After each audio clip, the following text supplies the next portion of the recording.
And one of those able to evacuate after the Taliban takeover is a UNL Fulbright scholar. That's right. She made it back to Lincoln just days before Kabul was taken over.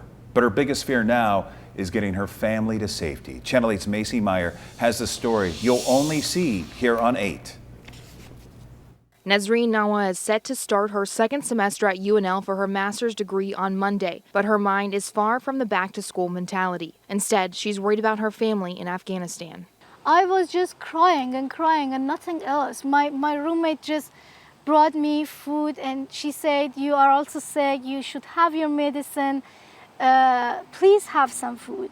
But I cannot have food. Nazreen lived in Kabul with her sister, father, and mother. She was a journalist, part of a cycling team, and is a Fulbright scholar for UNL. She says her life was good, her family was building a business, but then things slowly started getting worse. We were thinking about something bad will happen, but we didn't know it will happen that soon. As things escalated, her family began to think of ways to flee the chaos. Nazreen was the only one able to get on a plane leaving Kabul on Friday, just days before the Taliban would take over her home. Her second night in Lincoln, she got the news.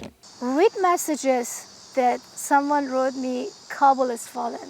I just read that and I was just crying, screaming that I cannot believe it. Her family now looking for any way out. Nazreen's parents even telling her they are fine losing their lives as long as her 24-year-old sister makes it out alive. One of her biggest concerns, the future for women if the Taliban continues their reign of terror. Taliban have problem with women. They restrict women to their own law. And that's why women are so terrified. Nazreen telling her sister, who is also a journalist, to get rid of any form of ID so she isn't targeted. Some of her female friends back in Kabul no longer getting paid while working in the hospitals helping everyone. She said despite the claims from the Taliban that they have changed, it's been evident everything is the exact same. We would be able to just cease fire with them if they are changed, but they are not changed.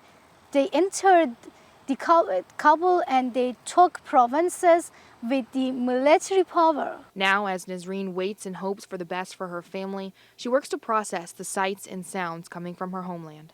It's heartbreaking to see people that are ready to die but not to stay at their homeland. Nazreen is hopeful her family can make it to safety, but they also want to find their way back home to continue the life they've built. We really want to be there. We invested there.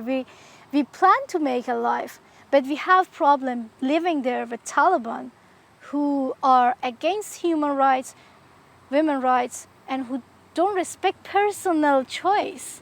Very simple thing.